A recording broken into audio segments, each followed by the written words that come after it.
So what's up, everyone? My name is Liam. I'm joined with my good friend Sebastiano. How do you want to be called, bro? Sano, Sebastiano?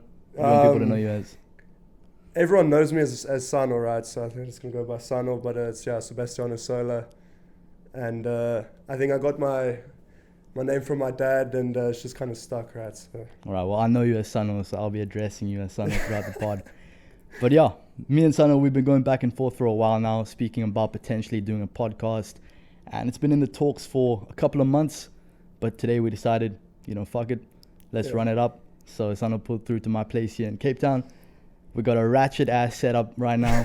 But, it's our first podcast, so we're running with it. But yeah, we're just going to have a casual conversation. Yeah. We both had a pretty crazy last year. We've learned a lot. We've grown a lot. So we thought, let's have a conversation and maybe drop some value for the people. So yeah, we'll see where it goes. It's crazy, like how far we've come, like from the start. Well, not the start, bro. Like even a year ago when, I was making music still, and you were filming my music videos. We knew nothing about the online space and shit like that. So it's pretty crazy to see. But I guess you're my voice. I guess let's start off smoking, bro. I guess let's start off with we're going to start off with our journeys to where we are currently now, how we got here, what we've learned, stuff like that. And I think it's better to start with Liam. Just walk us through, the past year or so, year and a half, how you've got to where you currently are and how you're doing, what it is you're doing, and just the story in general, I guess. Yeah, for sure. I definitely agree. I think that's a good place to start. And yeah, it's crazy. The first time that we met was through videos. So Sano was obviously doing music. I used to run a creative agency, which I'll get into in a second. And I did a music video for him. And we weren't really friends back then. More just, me, a guy, like doing mutuals. Him a service. Just we had a lot of mutual friends. Yeah. But now we're at a point where I can definitely call this guy my friend. And yeah, just to jump into my story, probably can go all the way back to 2016 when I started my first YouTube channel. So it was extremely cringy Jake Paul type vibe, doing skateboarding videos, tutorials, stuff like that, reviews on GoPros and different cameras, geeky stuff. But that's when I really fell in love with videos, editing and stuff like that. And still to this day, I use the skills that I gained back then. So just before I jump ahead of myself, I went from that. Then I started selling merch for that YouTube channel. And that was the first time I ever got a taste of money. So I probably had around 50 shirts that I sold. Seriously, 50? Around 50 shirts that I sold. And I felt like an absolute fucking G, bro. I felt like I was balling. I walked into school. Everyone was wearing my merch. Everyone was asking me questions about it. And from then, I pretty much got addicted to just making money. And literally since then, I was always the kid that just had a little bit of money. I was never dead broke. I always was able to go to the mall to buy food, to buy my friends stuff at like garages and stuff like that. Yeah. So throughout my life, I always felt like I had to kind of keep up with that. And so yeah, stopped the YouTube channel. And then I started doing a bunch of research on how to make money online and everything like that, along while still doing the creative agency and running that. What year was this? So this was probably 2019. So I chilled throughout 2018, didn't really do much in that year. 2019, I started doing videos again, got really serious with it during COVID, started reaching out to rappers, artists, businesses, doing videos for them, and just getting a little bit of money in the door. And through being exposed to that industry, I was also exposed to other ways of making money online. So I always consider myself as a very knowledgeable person with making money online. But the thing is, I wasn't actually putting any of that into practice. Yeah. So I was getting a little bit of money in the door through the videos and stuff like that. And then I just knew that there were other ways to make money. So that's when I kind of lost my passion for videos and stuff like that, because I became a little bit obsessed with then making money, which looking back during the time, it was a bit sad when it was happening. But in hindsight, I'm happy that it went that way. It's like a blessing but a curse. Like I have a similar like point when it kind of became like that. It's like a blessing but also a curse. But I get what you're saying. So yeah, then I started dabbling with dropshipping and e-commerce with one of my friends in 2021. And we basically threw together a really shit store. We were selling like a weed grinding product. We threw it up on a theme page, and we were using PayPal as our payment processor. Yeah. So we promoted it on the theme page with around 100,000 followers. Overnight, we did around $1,000 in sales. Now, as a 17-year-old, 16-year-old, me to see $1,000 overnight. You feel like a boss. I thought I was rolling in it, bro. I walked into school. I was thinking I just made this teacher's salary in a day. Like I was ready to drop out, bro. Yeah. I sat my parents down that night and I said, listen, I'm clear, you know, I don't need to go to school anymore. Yeah. Only to find out the next day that money was going to be on hold. So I got a PayPal hold. They held all of our money. We had to get a loan from my friend's mom just to fulfill the orders. And that's when my dropshipping journey died in 2021. We didn't pursue it again after that. Did you keep that money? Like, did you eventually get it? Or did We eventually you lose got it the all? money, Oh, but okay. we weren't very profitable whatsoever. We Yeah. probably had around 2,000 Rand each to tell the... Oh, so the margins were shocking. The margins were shocking, Yeah. and also, we just didn't know what we were doing, bro. So the whole setup wasn't correct. We got hit with PayPal fees, Shopify transaction fees, everything like that. So, then throughout 2022, our matric year, our last year of high school, I was still just doing the videos here and there, making a little bit of money. Every now and then I would do a dropshipping store. Yeah. Around February of 2022, I had a store do around 100,000 Rand in revenue. So Solid, yeah. 20,000 Rand in profit for the month, which is not bad. 20,000 Rand, that's good money for a lot of people. And I definitely appreciated that I had made that money. Yeah. But I never got it to the point where I was able to, live the life that I desire. After school, I decided to try and run a marketing agency, started reaching out to home automation businesses, Yeah, I still went remember down that rabbit hole, got a few clients here and there, but never really built something with a solid foundation. Then one day I was scrolling on Instagram and I saw someone that I admired and that I'd been looking up to for a while posted saying that they were looking for a high ticket closer. It's like, okay, I'm running an agency, but that's cool. Scroll to the next story. Another guy that I followed also posted saying he's looking for a closer. I was like, okay, 2 people looking for closers. Scroll to the next story. Another guy posted it. So I was like, okay, this must be a sign. I applied for all 3. I landed one of the roles and I pretty much completely finessed my way into that position. It's crazy, bro. I'd never really done sales Just before. to cut you off real quick, like people who don't know about high ticket sales in the space, to put it in comparison for a lot of South Africans, the odds of him landing this job is like similar as you being a deckhand and wanting to go work on the boats and on your first day dock walking, getting a fucking job. Like that's like a fair comparison of what he just landed with that. So just pretty crazy. But sorry, I didn't want to cut you off. No, it's all good, bro. It's all good. No, it's good to give them some context. So I hopped on the interview with this guy. The guy was running a multi-6-figure company out in Switzerland. And I basically just finessed my way into the position. I said I'm going to be his top salesman. I told him that I can close 40%. And I just had confidence. And he gave me a shot. I did a sales call for him. He liked my performance. And I landed the position. So I got up to around $5,000 per month with that position. And I did it for about 5 months. But throughout that process, I was working my ass off. Morning to evening, speaking to people. My throat would be raw by the end of the day from talking so much. So I'd already seen the potential with e-commerce and I had a lot of friends that worked doing that and I could see them pulling crazy numbers. So I just had an intuition that I'd be able to make that work. So I built up a little bit of capital from the sales and I just decided, I'm going to go all in with e-commerce. So I left that position. I bought a mentorship for £1,500 and I decided, it's not too okay, bad, I'm going to do this e-commerce thing until I make it work. That was back in October. It's now January of 2024. That was October 2023. So doing around $200,000 a month in revenue, around 60,000 in profit at the moment. Yeah, and that's serious numbers. So when he drops a course, you're gonna know he's a real one. If the South African dropshippers want something, this is gonna be your guy in the future. Is there anything more you want to add, or that's kind of it? Yeah, I mean that pretty much concludes where we're at the moment, bro. Yeah, sweet. Yeah, so you'll see there's going to be a lot of similarities between mine and Liam's story, like on the come up. I wouldn't necessarily I'm there yet. I definitely do have a good journey. I'm on a good track. I'm doing all right, but I don't want to beat around the bush when it comes to Liam's numbers. I mean, I'm falling a bit short. Yeah, I just want to jump in here and preface and say, obviously I just shared my revenue, but by no means do I feel like I've made it. I still have so much more to learn. I have so much more to experience.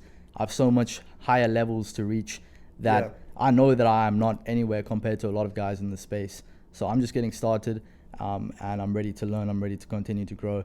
So yeah, by no means do I feel like I've made it in any way. Just want to preface with that. On 100%, I agree.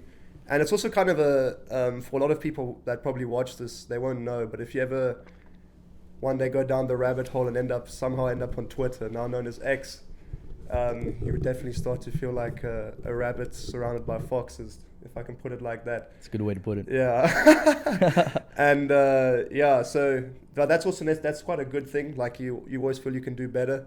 I feel like once you realize there's people making $100,000 a day, to put that in perspective, like 2 million rand a day. Yeah. On the exchange rate right now, probably not, but it gives you a whole different perspective. But yeah, that's I digress. So my come up story is a bit different to Liam's. I wonder where I should start.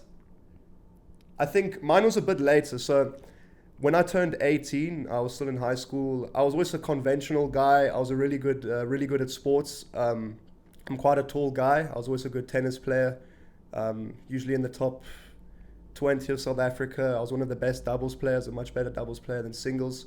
I ended up getting a scholarship to a Division II college in the United States of America on a scholarship. It ended up being a bit of a shithole, but anyways, that's a bit further ahead in the story. So when I turned 18 in high school, right, I received like what I thought back then was a decent amount of money. And I remember receiving this amount of money. Sorry, my nose is a bit blocked. But I remember receiving this amount of money. And then my dad's like, I was asking my dad, like, what should I do with this money? And he was telling me to go open an account with Capitec and put it into a fixed, interest-bearing account. I think that's what it's called. I don't even know what it's called. Yeah, dude, it's a just fixed deposit. Yeah, pretty much. And with the amount of money I had, I'd get like 2% a year on that. And if you think about that with the inflation during that time, I'm actually losing 8% of my money each year. And I was like, hell no, bro, because I always never really had a lot of pocket money and shit. So I was like, when I got this money, I was like, yeah, I want to spend a bit of it and enjoy it. Yeah, of course. Yeah, like I didn't want to, I didn't want to just let it sit in the account and not be able to use it. So I kind of strayed away from that, and I didn't put it into a fixed one. I put it into an interest-bearing account. So I'm just going to snort here. We're going to have to probably cut this out. My nose is No, it's so good, bro. We can keep that. I put it into one of those accounts where you get interest, but it's not a lot, but you can take money out. And I was thinking, how the fuck am I going to spend this? What do I do with this? How am I going to make money with this money? And that's kind of when it clicked. I was always a very entrepreneurial guy. I was always trying to start businesses. Also like Liam, I was trying to make clothing brands when I was in high school or primary school and stuff like that. I was always very focused on money, if I can put it like that. And then I got into Forex. So I was searching, also like Liam, I was searching ways to make money online. And then I dabbled into Forex to cut it short. I was basically gambling. Most guys can relate. I think most guys in the online space actually start out trading. Because it's the quickest, right? You can literally, I don't think there's a quicker way to make money, but also lose money. Bro, I started out on, what's it called, eToro or something. eToro, just yeah. Pumping 200 rand in there, throwing it in, waiting for the green line to go up. I don't know what I was doing at all, but it was addicting gambling. As fuck. It was super addicting. I ended up losing, to put it short, 25,000 rand. I became a compulsive gambling addict. And then it came to a point where I was like, fuck, I need to stop this. So I lost a bunch of money in Forex. I never went to mentorship. I was in signals groups and stuff like that. But what I did cut out now was, one day I just took a gamble. I didn't know what lot sizes or any of this. I shorted gold. I sold gold. And I made in one trade. This was before I'd lost money.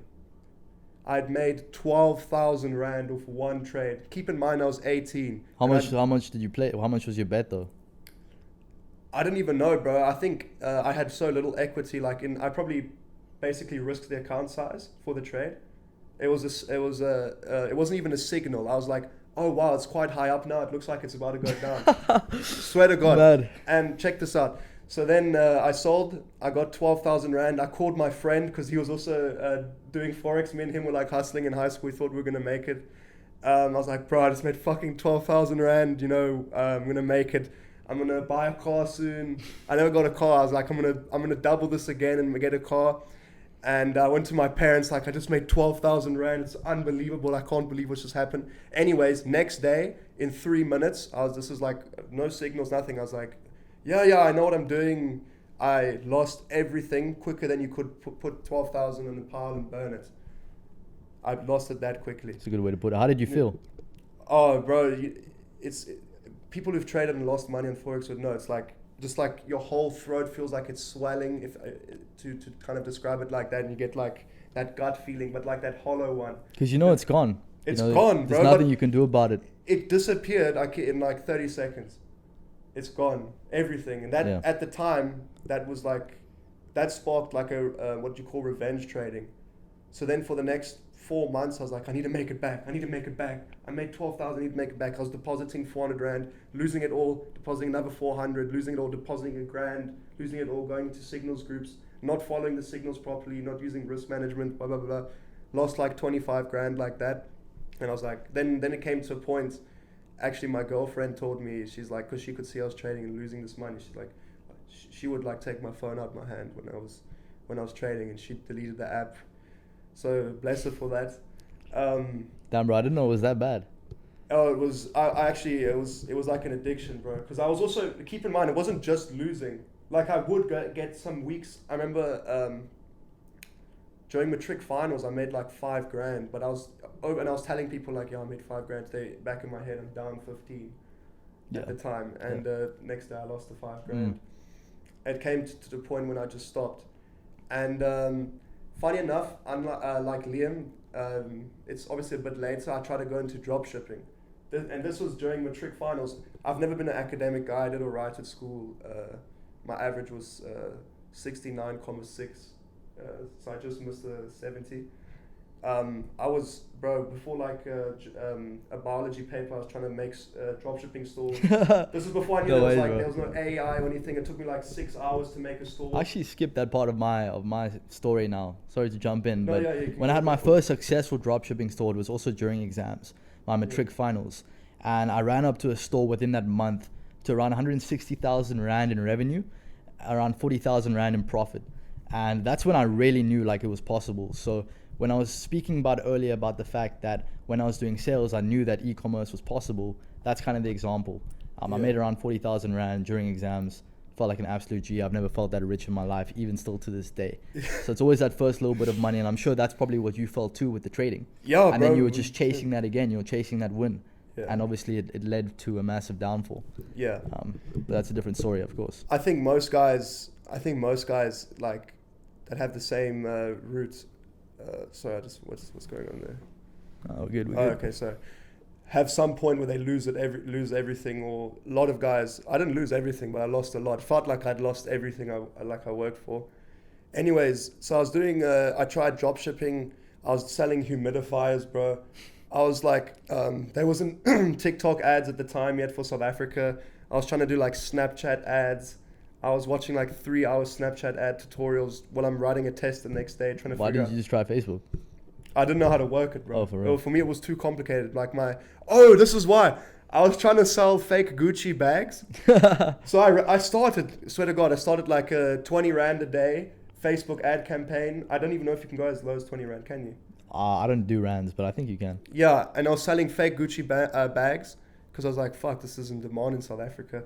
And ad account got banned, and for selling like replica products, it was illegal. Did you get any sales on that? No, No. and it wasn't even a Shopify website. It was a Wix website. It was a Wix website with like fake bags, bro. It looks like some Nigerian trying to scam you. And then yeah, so the dropshipping failed. I kind of realized it maybe wasn't for me, even though I did go back into e-com a bit later. My story's, I'm taking quite long on my story. It's all good, bro. It's all good. To cut it short, then I kind of gave up with everything because I knew I was going to college within 2 months. I was going to the United States. I missed a crucial part. I've always been doing music, but those who watch this who know me knew I was always doing music. I was very serious about my music and my producing. I'd done that since COVID, so I was like 3 years in. I was really good, actually, not to be arrogant. I feel like I was really good. I was getting a lot of streams, a lot of traction. He was the guy who filmed one of my music videos. I think you mentioned that. And I was like, okay, I'm going to go study audio engineering. I'm going to go in the US. I'm going to work with like Metro Boomin and Future and Lil Baby and stuff like this. And then when I got there, the place was just an absolute shithole. If I can compare it to anywhere in South Africa, imagine like, it was in Mississippi, so it's not the greatest state. It's the third poorest state in the United States.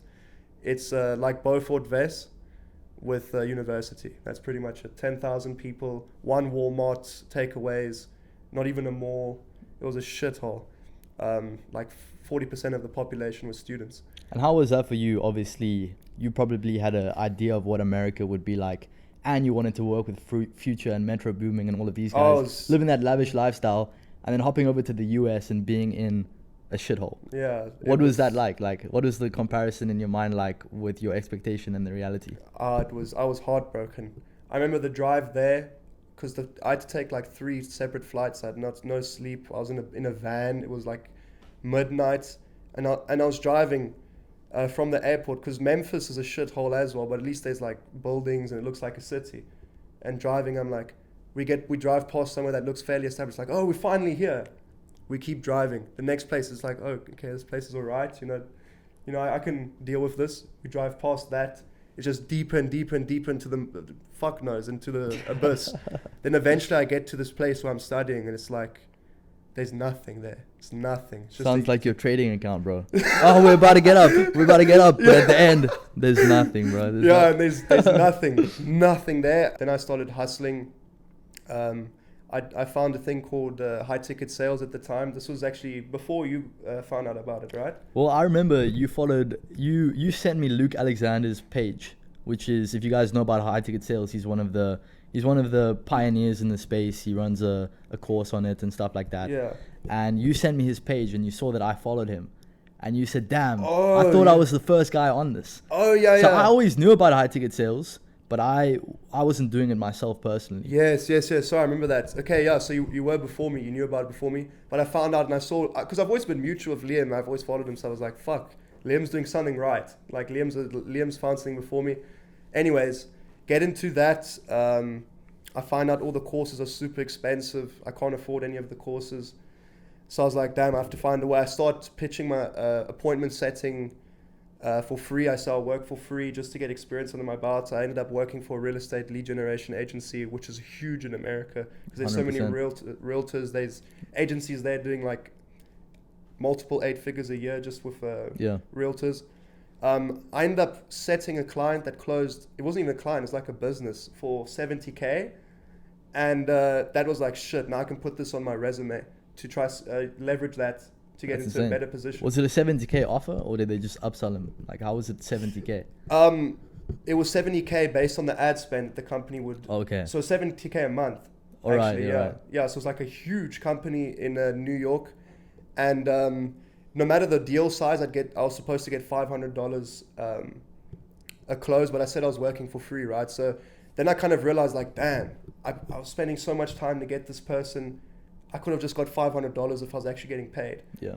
And then I was like, bro, the quickest way to get into this industry and land a job is by getting a paid community, like paying. And I still had some money left over from when I was 18, but it was not nearly enough. And keep in mind, I was still trading over this time, but I wasn't using real money. I was swing trading, which is, if people knows, trading over a longer period of time. I actually got profitable in that. I only trade the S&P 500. I used many indicators. I watched this one guy on YouTube has great free content called Ron Walker. And I just did long-term trades, and I always caught like highs and lows. And I was quite fortunate. I ended up making like $2,500 from like a $500 account. And when university back then, it was just like, fuck. But this wasn't real money, hey? This wasn't real sorry, money. I forgot to say it. No, I added real money because I was like, okay, I'm going to try turn this into something so I can buy a course. All right. Yeah, so I forgot to say that. So I turned $500, which was like basically all I had, into $2,500. I was like, surely this is enough for a course. I get on a sales call. Keep in mind, this is like my first time on a sales call. Closed on the spot. But all my money was in the brokerage, so I had to withdraw it. So the guy was like trying to objection handle me. He's like, oh, bro, you can put a deposit down. Shout out to Matthias if he sees this. He's a G. And then pretty much I withdrew it 3 days after that. I bought into this course. keep in mind, I know I don't have enough for the course. So I did a payment plan to allow me the longest time possible in there. And then basically I was in university and I also had to fly back to South Africa at this time. And I knew I didn't want to do it. Hardest thing, probably one of the hardest things of my life, was long distance from my girlfriend during that period, and having to break the news to my parents that I'm not going to go back. Like my parents, my whole family were devastated. They're like, you know, you trained tennis for 10 years. You worked so hard to get to this point. You know, what are you doing? My father was, you know, he was demoralized, to be honest, about that. But I knew in the back of my head I was going to make it work. I managed to get onto 3 different offers while I was in the community, but I never ended up staying on one because I wasn't good enough. I was doing outreach and getting jobs, but my skills weren't there to like retain it. Yeah. And then this is where Liam comes into the story. So I got back from university. I broke the news. But I was actually pretty decent at closing then, and I landed a killer offer, $15,000 a month on target earnings. I'd done a whole week of induction. Bang! But this lady's lead flow was all organic through TikTok. It was a gut health offer. Like her TikTok just started slowing down. They couldn't supply me leads. So this was actually the only time I actually felt like, damn, now I'm gonna actually kill it. Like I can close well, my skills are there, and I got let off. They couldn't supply me leads. I was gonna get like 1 or 0 calls a day to take. So it wasn't really worth it. Thought I took my mind off it. I went on a vacation, came back, and then thank God to Liam when he got that closing offer. Eventually, one of the appointment setters was leaving, and he just passed me on to Fritz. So you said, bro, apply. Like Fritz posted a story on his. Yeah. So basically, I just dropped his name. Yeah, the guy that we're working with, his name's out. Yeah. So basically, we can say his name is Fritz, bro. It's fine. Yeah. So the guy that we're working with, his name is Fritz, and I was still closing for him at this period of time. And the guy that was doing the appointment setting decided to leave. So we needed an appointment setter in the company. Otherwise, I wouldn't have had calls to take, and Fritz wouldn't have been making any money because I wouldn't have been collecting any money.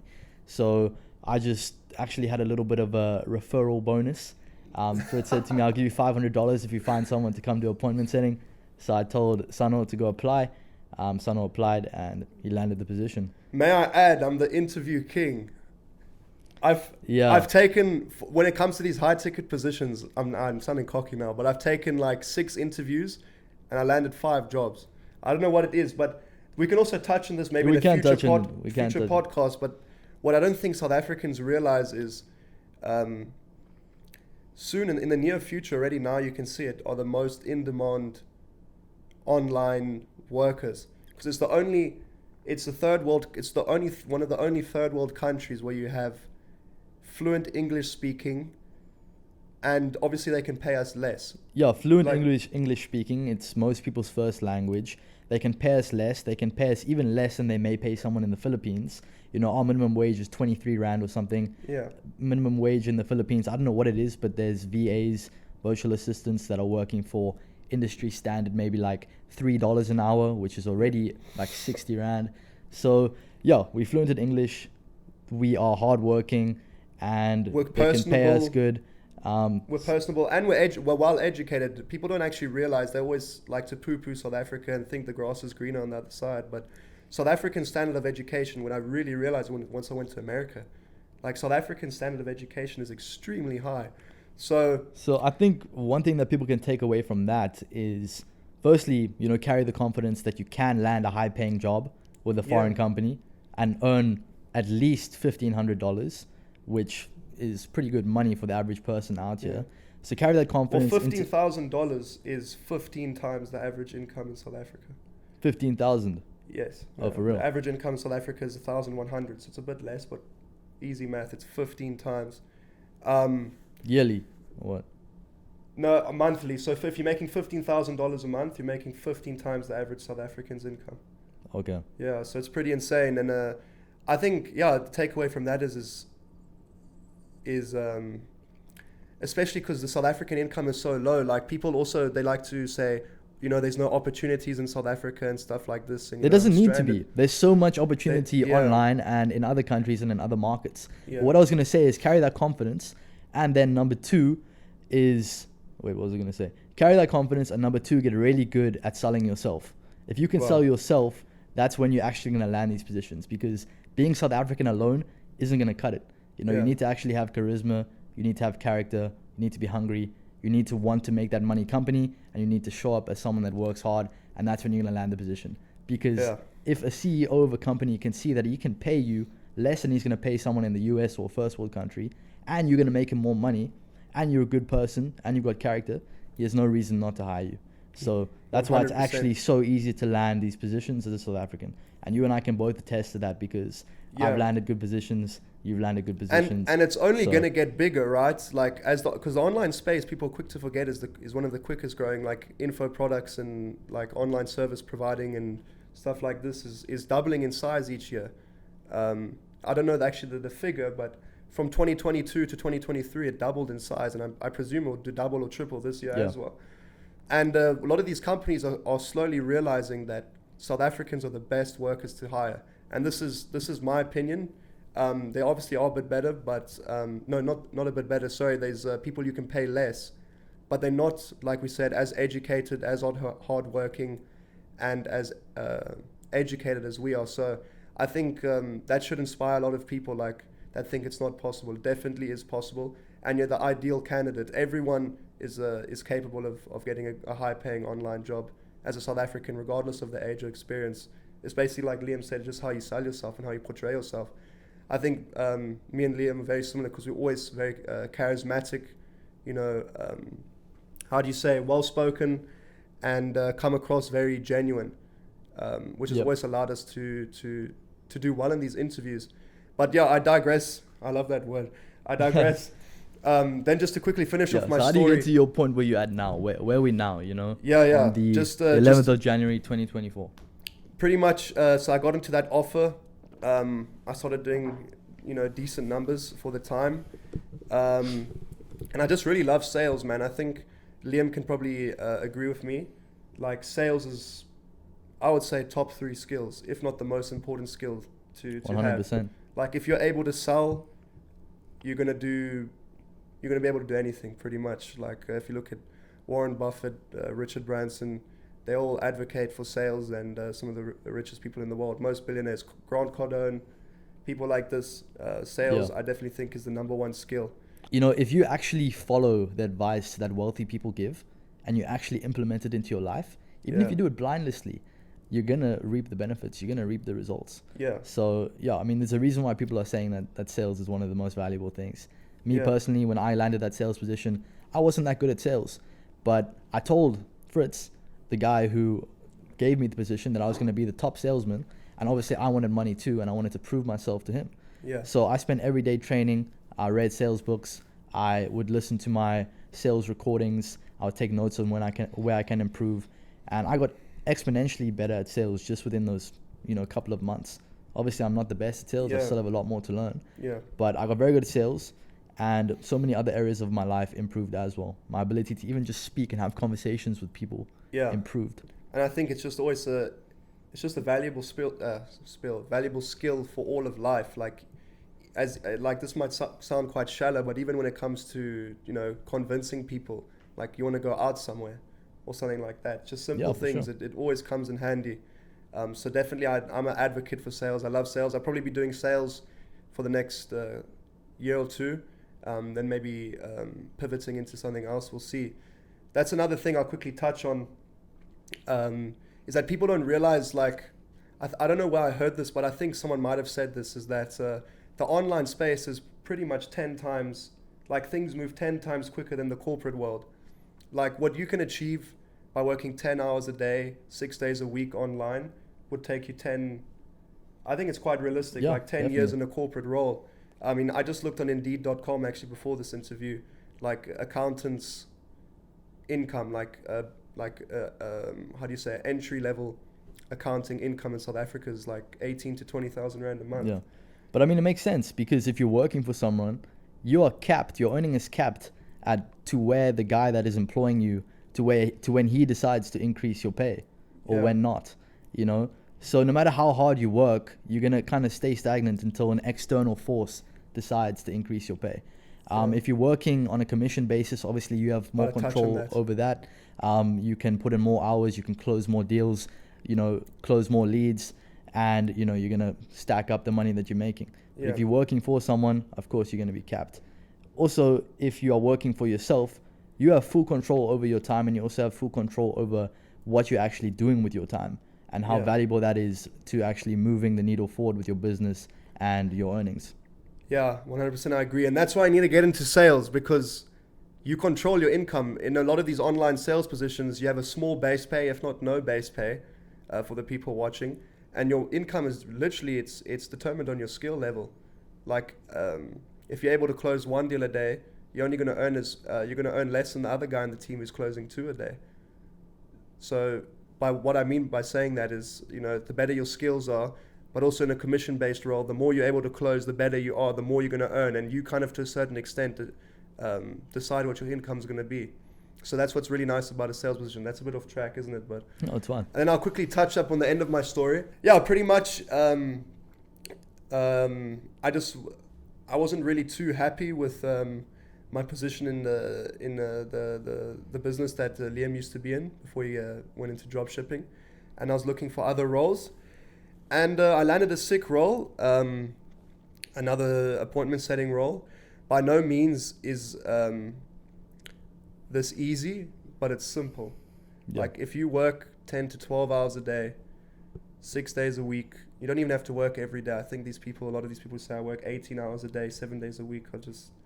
I don't know, you can do that, but all it takes is consistency, and Liam knows that from the success he's got in dropshipping now. Just a bit of consistency, hard work, knowing the right people, putting yourself in the right positions, because you can work that hard and not know the right people in a normal job and not reap the benefits of it. So I think network positioning and just consistency, like you're going to make it.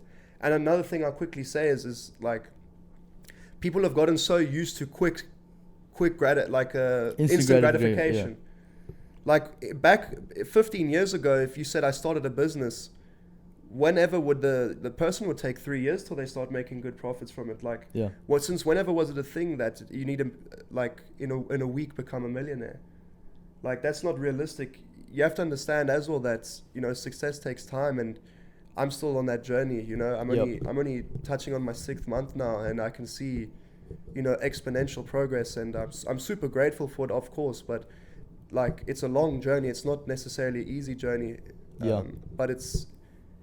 Yeah, what was I saying now? I think people need to be realistic with themselves about the fact that it's a long journey, so that they don't quit and that they stay consistent.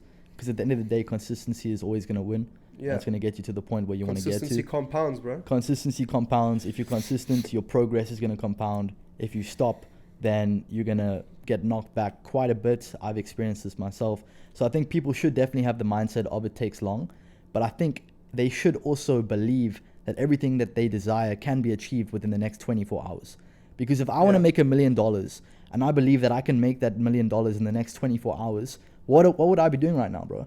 I would be working like an absolute animal, because I know it's possible to achieve it in the next 24 hours. Yeah. So I think you should adopt the mindset of, I can do whatever I want in the shortest amount of period of time, so that you do work like an animal and you keep working. 100%. Because if you have that mindset of it's going to happen soon, you're not going to stop. Yeah. Because you know it's going to happen soon. Yeah. So have that mindset, and then before you know it, 6 months would have passed, and you would have been working for the past 6 months, and you'll take a step back, and your life would have changed completely. That's pretty much my position currently. Like, the past 6 months have flown by because all I've done is work. Like, there have been a few gaps where I was maybe partying a bit and stuff like this, but 6 months, 6 days a week, 10 to 12 hours a day. Like, that's how quick it can happen. By no means am I ultra successful or, made it in a sense. Like, I feel like there's such a long way to go still, but just the way it compounds and, never giving up. That's the number one thing about people that want to try and get into online space, is that they think it's quick. Yes, it's quick, but you have to be able to put in the time, because you're competing with people that are doing 10, 12 hours a day, every day. Yeah. You have to be able to just keep consistent for 6 months to 2 years, and like, you can literally change your life.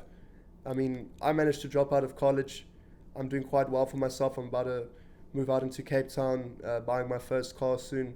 And this is just baby steps. Like, Liam can vouch because his come up like over the last 3 months has been unreal. Like internationally, what he's done over the last 3 months just with consistency, 10 to 12 hours a day it's monumental. Like it's unbelievable. Like and a lot of people wouldn't believe it. So yeah, if there's anything you can take away from that is it's not easy, but it's simple.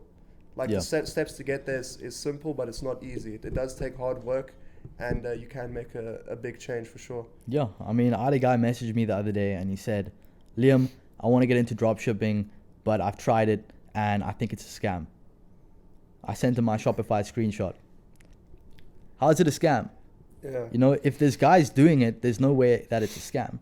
You know, you might try something, it might not work out, but if there's other people that are doing it that you have the exact same resources as, you have the internet, you have a computer, you have a phone. If you're watching this, you have all the resources that you need. It's all you need, yeah. So if I'm able to do it, if you're able to do it, there's absolutely no reason why the viewers on the other side of this aren't able to do it. Yeah, you know? 100%. And I think most people probably hear that a lot. I know a lot of guys say that. But I mean, if you really internalize it, you know, there's no difference between us and them. Yeah, I was about to say. So I don't know what your grades are. I'm pretty sure they were also quite average, right? Or were you? Yeah. So I mean, for me, when I was in primary school, I did focus a lot on academics. Yeah. I was very determined to get good marks, and I was like in the top 10 in my grade and stuff like that. Yeah. But that was purely from hard work. I would study like an absolute animal. In high school, I kind of realized it was bullshit, and I did the bare minimum. All right, yeah. So Sano's mic cut out, but we're back now.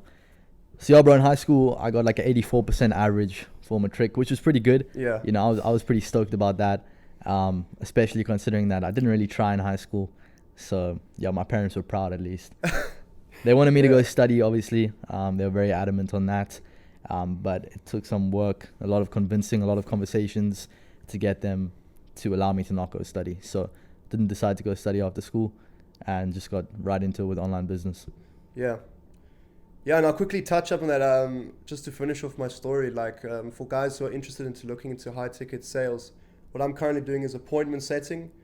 Just to finish off my story, projected over the next, say, 12 months. Sometime then I should be closing if I keep up the work rate. So looking to scale into that and then increase my income. Yeah, that's just kind of like to top it off on my story.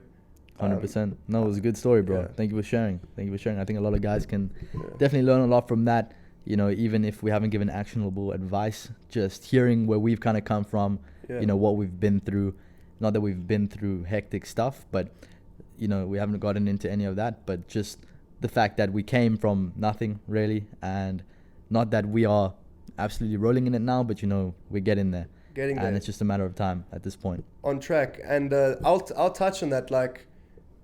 It's a kind of interesting one because I'm not too sure actually about you. I know we have spoken about this in the past, but it's not like I came from a bad background or anything. It's kind of like bang average, middle class. Yeah. That's kind of it. Like Somerset West, it was just comfortable. And I feel like, I'm not saying people who have it worse off are more motivated necessarily. It's kind of actually, for me, it was quite hard to find them. Like I needed certain stuff to happen to find that motivation. It's a dangerous place to be in, bro. Because it's pure comfort. Like my dad went to university, he worked a job, he started a business, we're comfortable. He can manage with a scholarship to send me to America. I'll get a degree, get a job, and the cycle continues. So I'm sure a lot of people can relate to this. Like you do feel really comfortable. Like it's almost too easy. Yeah. Like get the grades, get the degree, get the job, and you're always going to be comfortable. So that's another thing about the unconventional route, I guess I'll call it, that we've taken, is that there's no security like that. You are solely dependent on your skills and the foundations like you've built. So keep that in mind if you do want to pursue something like this, if you're listening in high school, or maybe you're in university, you want to jump in part-time, start dropshipping, something like that is like, I guess this only applies to people not in university, but like, it's solely up to you. Yeah, you control the situation you're in and where you're going, which is stressful, but I do like that fire under my arse to keep me pushing. It takes a very specific type of person. Everyone wants a lifestyle, but not everyone wants to actually do what is required to attain that lifestyle.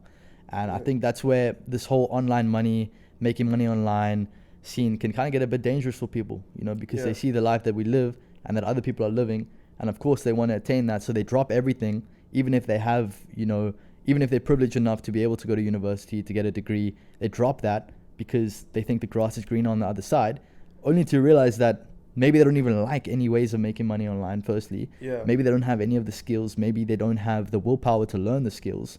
Because, like you were saying, it's not easy, but it is simple. But you're going to have to put in a lot of work. And you're going to have to put in that work on your own accord. If you are studying a degree, you have a very clear path of what you need to do. If you're doing what we are doing, it's a very unclear path. And it can sometimes be very scary because you don't really know what's going to happen. Yeah. And we know that what we are doing can also crumble at any moment. 100%. There's nothing that we can just fall back on.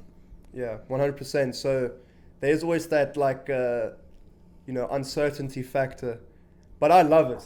Personally. But it's the risk to reward ratio, bro. Yeah. It's the risk to reward. I can't really speak. Yeah, our friend is here. We're gonna let him in quick. So you need to understand that if you take the leap to get into things like that Sano and I have gotten into, there's not 100% guarantee that you're gonna make it. Yeah. Anything can happen. So you have to firstly have the willpower to keep going. You need to have the ability to adapt, to change, to identify new opportunities and hop on them when you can.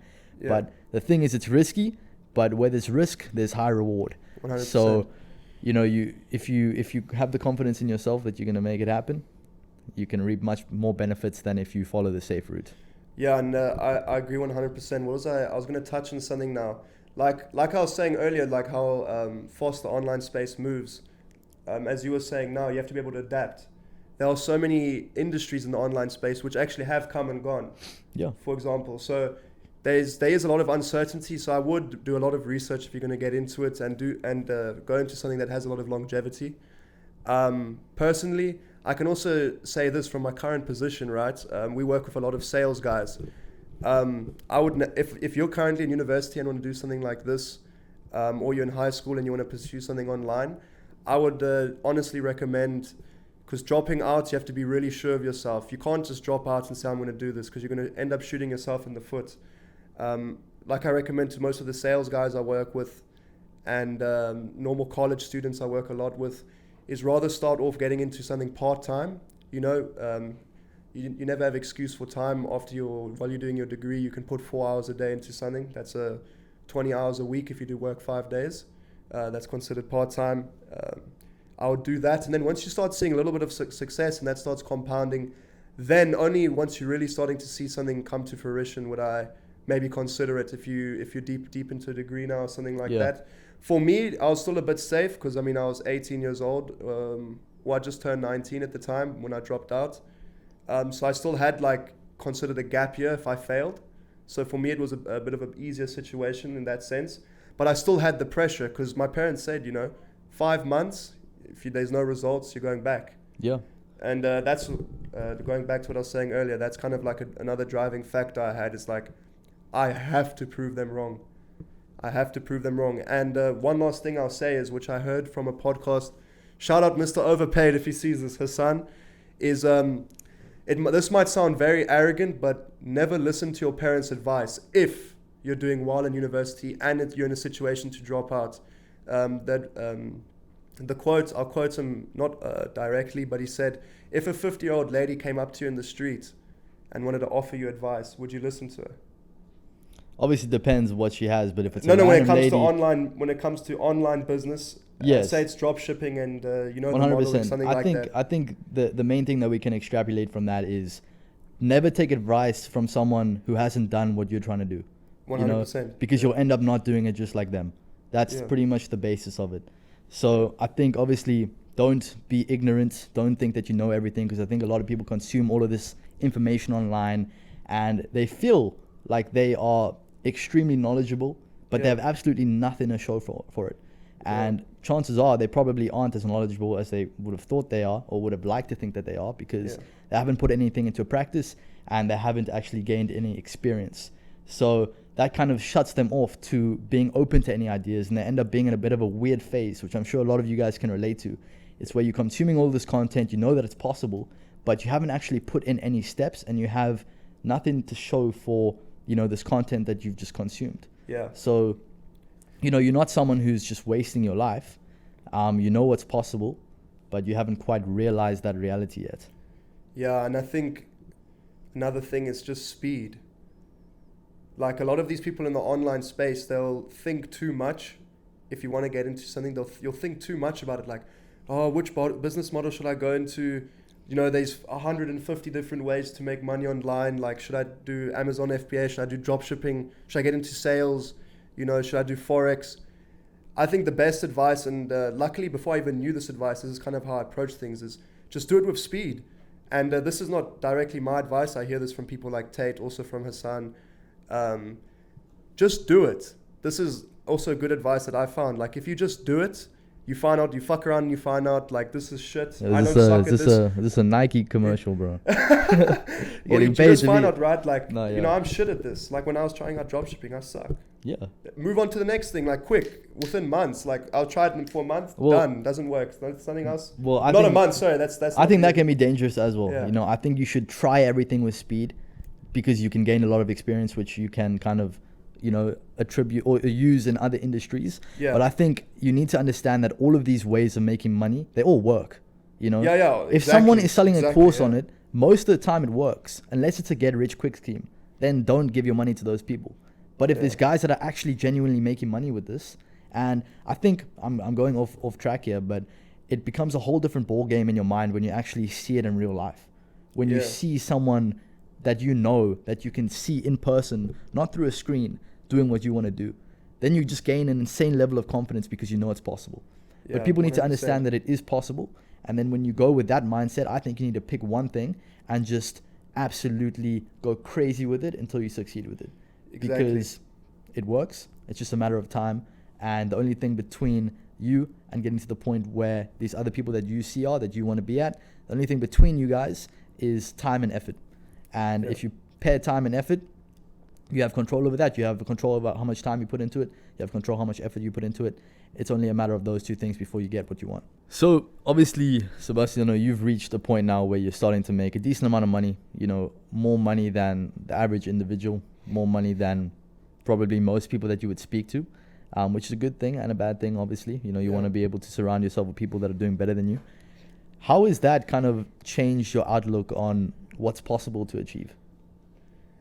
I think the main thing that changed my outlook on what's possible to achieve is when I landed the first sales gig. Okay. Because when you get into sales, I'll extract the point from this. When you get into sales and you work on sales teams, you're going to be working for a guy who's established and possibly making 7 to 8 figures a year.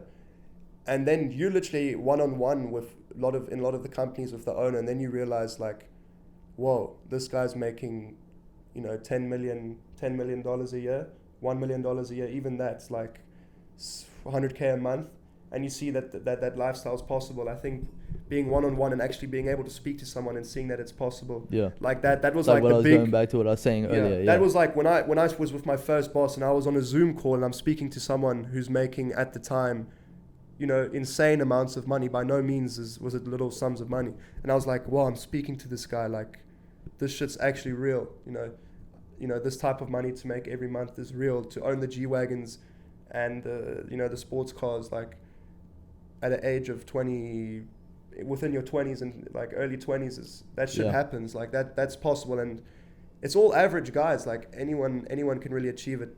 So going back to your question, I think was really from the first mentor. Obviously, you know, you get the content on TikTok or Reels. I've never really had TikTok. I'd use, like, if I do watch short form, will be on Instagram Reels. But yeah, from that lifestyle content, I guess you get a bit of a gauge. But when I actually realized, like, fuck, this is real, is probably then. Yeah, 100%. Sure. And what about you? Yeah, man, it's a good question. So I would say definitely seeing it in real life, you know, being around money and seeing people actually live in that lifestyle with my own two eyes as opposed to online. That was definitely a big eye opener for me, because if you're watching YouTube on your phone, if you're watching Netflix on your phone, and then you're watching Reels on your phone, what separates the animation and the fiction from the real? You know, absolutely nothing, because you're still consuming it with the same device. So it's very hard to actually conceptualize the reality of it all. But for me personally, what really motivated me the most was when I set an intentional goal and I actually achieve that goal. That made me realize, okay, if I just say that I'm going to do something and I do what's required, I'll be able to do it again. Let's say and I mentioned this yesterday on a live video, it just came to my mind. Let's say I wanted to do 100 push-ups and I'd never done 100 push-ups before. If I went and I got on the floor and I did 100 push-ups, I might have been like, okay, that was hard. You know, it was hard to do 100 push-ups, but I still did it. Yeah. Next time, let me try do 110. It's going to be much easier to do 110 the next time, because I'll just replicate the process that I did for the first 100 and then add another 10 on and go through a few more hardships just to get to the extra 10. Once I hit 110, I'll just take the confidence from that and increase it to 150. And I think as long as you keep increasing your goal and leveling up your baseline, then it's impossible to stop progressing, because as you achieve new things, you experience new things. And if you take that experience and you learn from it and you put it towards the next goal, all you have to do is just do a little bit more hard work, which you did for the first time anyway, and get to the new goal. So that's 50% of the way there, bro, setting goals. Yeah, literally. Like, I know probably you as well. I already had my goals for 2024 in the second week of December, and some guys do it earlier than that. I knew what I wanted to achieve this year long before that. And, setting those goals is definitely 50% of the way there, and then manifesting those goals. Yeah. I think a lot of people don't approach it in that sense. You know, they'll set goals and stuff, and you must also have your goals in a place that you see it every single day. For me, my goals are written. I don't do pictures, and I have a Google Calendar thing every single day at 6 o'clock. My Google Calendar reminds me I've got my list of goals for the year, and I think that's extremely important. Like, whether it's you write it down in the morning, you write it down at night, you have it somewhere you see it. Being able to see those goals and visualize them, will also help a ton in achieving them. Because if you're thinking, you must also think that you've already done it. Yeah. Like, if you think you can do it, and you think in a mindset like, I've already done it, and you remind yourself every day of what the goal is, you're already half the way there. And then all it takes, again, going back, is just consistency 100%. And hard work. And you can bro. I mean, it's not rocket science. Your thoughts create your reality. What you think about is literally what your life is going to become. And we can go deeper into why that is. I have a more of a philosophical side of why that is. But philosophical, my bad. Philosophical side of why that is. But if you're constantly reminded of your goals, obviously that's going to determine the actions that you'll do on a daily basis. And the actions that you do on the daily basis is going to eventually compound to your year, right? Yeah. A lot of people have yearly goals and they'll review it once every couple of months. Before they know it, half of the year has passed. Sorry to cut you off. Yeah, so when you set your goals as well, you can't just say the goal. Like, you must also have the steps it takes to reach it. And the exact time period of when you want to achieve it. Because even if it's, let's say, the January the 1st and you want to achieve something by December the 31st of that same year, you need to review that goal every single day. Because, like I was saying, otherwise a whole 6 months will pass and you'll still think, it's fine, I've got 6 months to achieve it. You know? Whereas if you're looking at it every single day, you're going to take action on that every single day. Or at least I would hope so. You know, and eventually that's all going to lead up to the big final goal. Yeah, 100%. And I know we're running a bit low on time here. Or do you want to... No, we got 15 minutes. Got 15 minutes. Yeah. All right, sweet. Do you want to do a bit of those questions? Like, just to finish it off? Yeah, for sure. Do you have a specific question? So, well, I want to quickly say my philosophical reason. Sweet, well, I don't even know if it's philosophical. I don't think that's the right word. And I didn't create this, of course. I've heard it from another person. But if you think about it, every single thing in the world is comprised of atoms. So it's small, tiny little particles that are vibrating at a certain frequency and keeping them together. This couch's atoms, your atoms, and every I don't know how to explain it. I'm not a scientist, but it's consisted of mass which holds it together and stuff like that. Every single thing is vibrating and every single thing is attracting something similar to it. If you have a thought in your mind, it fires a neuron in your brain. It's a physical neuron that can be seen with a microscope. So that's actually a thing. A thought is a thing, like a physical thing that has matter and atoms. So if you are thinking about specific things, that's going to be comprised of specific atoms. And those atoms are going to attract like similar atoms. Yeah. It's going to attract like atoms. I think I heard this. If you are constantly thinking about something, you're not just thinking of, it's not just thoughts, it's actual atoms in your brain. So if you are constantly thinking about a MacBook, you're gonna eventually attract the atoms Yes. that comprise a MacBook. I think it's So actually that's a little bit woo-woo, you know, obviously, but you know, if you think about it, it does make sense. No, but it's don't quote me on this. I'm not also a scientist, but I heard the exact same thing. I think it's literally called like the law of attraction. Yeah. It's some shit like that. But a lot of people won't go that scientific with it, you know? Yeah, but it's a real thing, and there's a really good book. I think I might have seen this from the same video as you. There's a really good book that I want to read on that because it's real shit, like manifestation and stuff like that. Obviously, you can't just manifest something, pray for something, and then it's gonna come. It does take the steps to get there, but that is a real thing. I know what he's saying. That is a 100% a real thing. We've got a couple of questions that we're going to finish off with that people left for me on my Instagram story. So, yeah, I'm going to get my phone. So, someone asked us to give some advice on dating and finances. Now, Sano, you have a girlfriend at the moment, so I think you're probably the best person to answer this question. What are your thoughts on that? How do you balance dating and finances and still pushing for your goals while still seeing your girlfriend and making time for her and making her happy? I know she's going to see this. So. Look, I just want to quickly throw a disclaimer out there. I don't claim to be the life expert. Also, throughout this whole podcast, I'm just expressing my opinions and my personal experiences. I don't claim to be a genius or know it all. But for me personally, when it came to this stuff and I started making online money, I was still with my girlfriend at the time when I got the first job. And I neglected her a lot. I was working those long days and never focusing on her, messaging her less. I wasn't giving her the attention that's required. Obviously, what I'm going to say now comes from a male perspective. Woman, I can't give advice to women. And I wasn't giving her the attention necessary to satisfy her. I wasn't making time to go see her. She was always driving through, putting all the effort in. And I think if you want to have a girlfriend, you just need to be able to balance it. And that's kind of like where me and her fell out for a bit. I definitely took what we had for granted. She's an amazing girl who held it down for me when I was in America for 5 months. She stayed strong with me. And I definitely took what I had at that time for granted. So I think to do well financially, even though I wouldn't say I'm doing well, I think I'm doing quite good. And balance a relationship just takes dedication, man. Like you have to be able to put 2 hours aside one day of the working week. Yeah. And then one day of the weekend where you just see her and you make time for her. You buy her flowers. You say you don't wait for her to make plans. You say, you know, dinner Friday night. You know, I booked this place. I think it's just a perfect balance, and you just need to be able to. I guess it depends on the girl, but you need to be able to just give her enough time that you can satisfy and give her the care she deserves. And I think women. I love women. I love women, and I think they deserve the world. I've always wanted to be able, like when I'm older, to give like a woman everything I've dreamed of. Like, I think for a man, like part of your purpose, not your purpose, part of like what men like to do is work hard so they can give, not even just their girlfriend, like the people around them, what they've always wanted.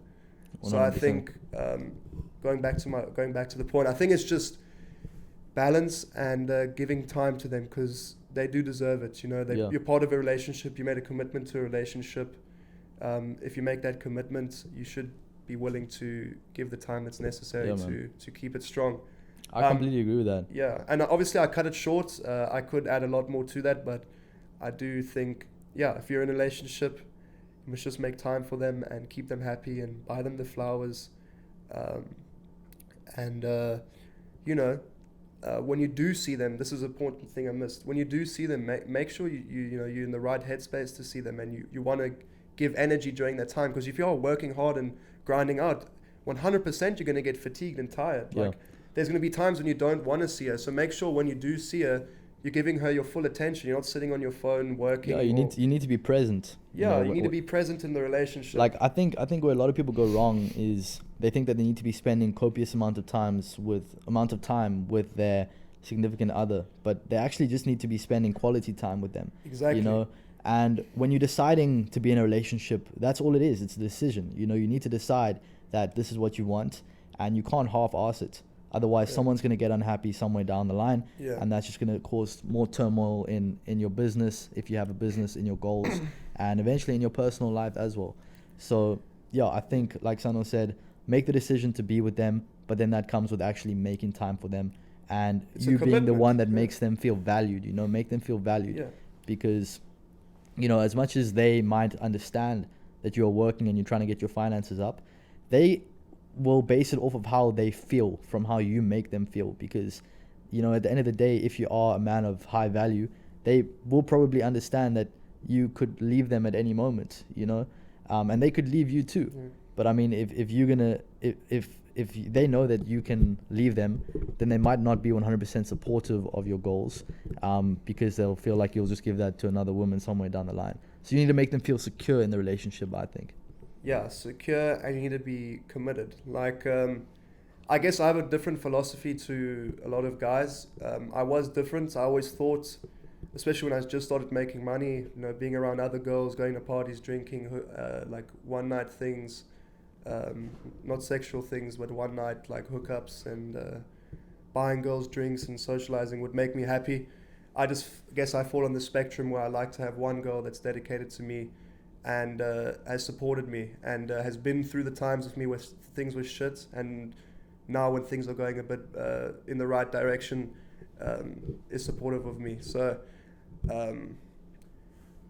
based off that, I agree with what you're saying, but I don't agree with this whole philosophy of like high value male. Like, I do think there's high value men, correct, but I don't think it's a high value man thing to just because you have a lot of money and status to mess around with a girl's feelings. Like, she doesn't deserve, like, you're not just because you have a lot of money and status doesn't allow you to just sleep around while you're in a relationship. I think you can only be in a relationship when you're mentally committed to it and ready to give the girl what she deserves. So a lot of these guys that I want 6 wives and that's not going to make them happy, bro. Respect. Some people, I know some people who might be happy with that. Respect to you. Like, I have nothing against it necessarily, but that's just not the way I would like to live my life, and I don't necessarily agree with that. I don't think cheating is acceptable, and I think having a monogamous relationship is beautiful with one woman who takes care of you. That's that's my stand on it. No, I completely agree, and I'm in the same boat as you, bro, 100%. Yeah. And I think, like you said, obviously I mentioned high value man, and that is a term that's thrown around very loosely. Yeah, but basically what I meant by that was like someone who would have options, Yeah, well, I understood what you were trying to say. Yeah, because obviously money would open up experiences and it would open up, different options, but by no means is money anything. That's one thing that I've actually realized a lot recently, is that when you're around other guys with money isn't special, bro. Money isn't special whatsoever because everyone has it. That's when things like your character, your morals, your charisma, your demeanor, everything that is outside of money and your physical assets actually comes into play. So I've met a lot of guys with money that are amazing people, and I've met a lot of guys with money that are absolute dickheads that I would never want to be around again. Yeah. So 100%. Money really doesn't mean anything once you get to the point where you're around people with lots of money. And I also think, obviously, I also don't like to judge. This is quite a risky topic. But a lot of these guys, when they have a lot of money, they think they want to get a better looking woman. Just also, I think it's quite shallow. Like, I'm not saying all you beautiful girls out there in the world, if you're watching this, don't have great personalities, but that could be a case up at the top there, which I'm not at, but at the top where, girls know they have good looks and they know they can be around the guys with money and they'll be around you just for those certain things. So I think it's also like a contrast from the male perspective. It's good to be around girls that actually have good morals and they're with you because they actually want to be around you and they enjoy your company, not the materialistic things you can provide. I think that's the best type of company to receive from a female, personally. 100%. Yeah. I mean, at the end of the day, I feel like anyone that you associate yourself with, male or female, has to be someone that aligns with your values. And if a girl has nothing else to offer except for her looks, Not saying that's every beautiful girl. I'm just saying if that is the case, most likely their values won't align with you unless you are just some shallow guy with money. Or not even with money, just a shallow person. If you're a shallow person, you're going to be able to mingle and, have relationships with other shallow people.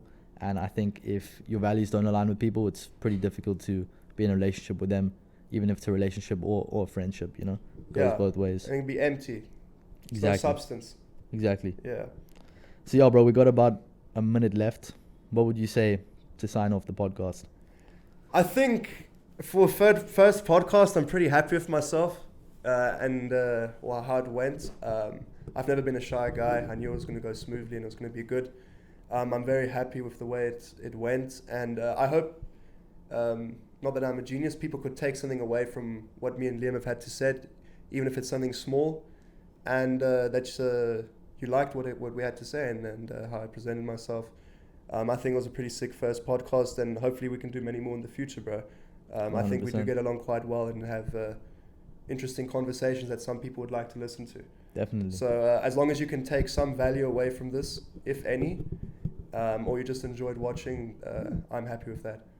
Yeah. I think a lot of people are going to watch this and have mixed opinions, but by no means do we claim to have made it or be geniuses. Take what we say with a grain of salt. We're still figuring all of this stuff out. But thank you guys for watching, and Sano, it was a pleasure, brother. Yeah, pleasure, bro. To the next one. Cheers.